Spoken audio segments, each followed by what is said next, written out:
view, walang photo. Di ko makikita ng video. Ba naman naputulan yan ng internet.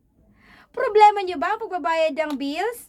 Paano makakapagbayad ng bills nang walang kahirap-hirap, Sa guys? istorya po ng buhay namin, isa sa mga dahilan kung bakit di kami makapagdesisyon na magnegosyo dahil sa maraming bayarin, maraming bills ng pagbabayad ng motor, kuryente, tubig, at lalo na tong internet bills. Kasi ito ang kailangan namin sa pang-araw-araw, yung aming internet bills.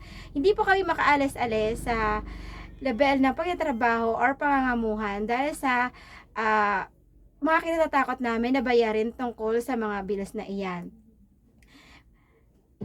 Bibigyan namin kayo ng tips. Ito mga tips namin na na-encounter namin para wag nyo po problemahin ang pagbabayad ng bills. Tip number 1.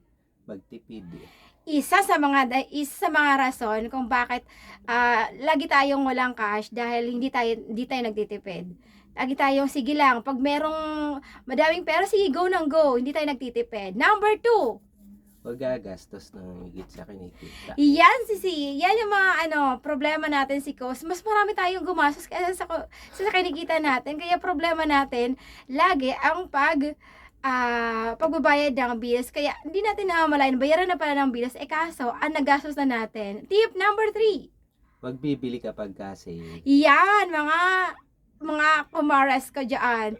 Hindi mo siya akala mo nakatipid ka sa pag nagsisale, pag may mga sale. Hindi ka po nakatipid kasi ang daming i-offer sa'yo na mga kailangan mo kuno, pero hindi mo naman talaga siya magagamit.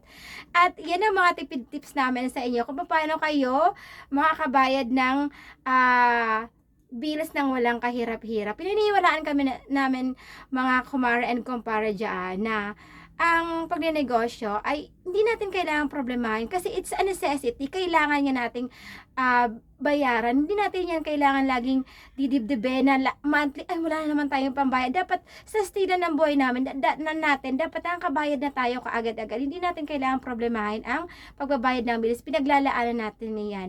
Ang kalaban kasi natin dito, yung mga bills na yan na hindi natin na agad-agad na babayaran, na kailangan pa nating mangutang para ma-fulfill natin or mabayaran natin ang ating monthly bills. Na kung dapat naman talaga, ay meron na yan, na nandiyan na lang yan, na nag-aantay na lang tayo ng araw kung kailan talaga tayo magbabayad. At syempre, mas maganda kung i-advance natin. Advance pa tayo magbayad. Yeah. Kasi nga, meron na tayong pinagukuhan ng negosyo. Kailangan nyo lang talagang dito po sa pagnegosyo, babaybayin natin yan. Kaya kung ikaw or kayo ay mag-asawa na lagi nangungonsume sa pagbabayad ng bills, samahan nyo po kami na baybayin ang buhay pagnegosyo. Kung meron pa yung katanungan dyan at meron kayong suggestion, at tumatanggap din po kami ng inyo po mga suggestion kung paano din po ninyo na-encounter kung kayo naman po ay nagbe-business na mag-asawa at may meron kayong mga pwedeng i-share dito ay pwedeng nyo pong i-comment sa baba. At kung gusto nyo po malaman kung ano pong negosyo ang ginagawa namin, bisitahin na po kami sa aming Facebook page at Sisters Glam Apparel or i-follow na po kami dito po sa page na ito. At yan po muna mga kumare and kumpare ang ganap. Kung nagustuhan niyo itong video na ito, i-share niyo na po and please like and share na po this video. At yan po mula po rin sa bayan na Angono, nag-iwan po kami sa inyo ng magandang buhay. Bye for now.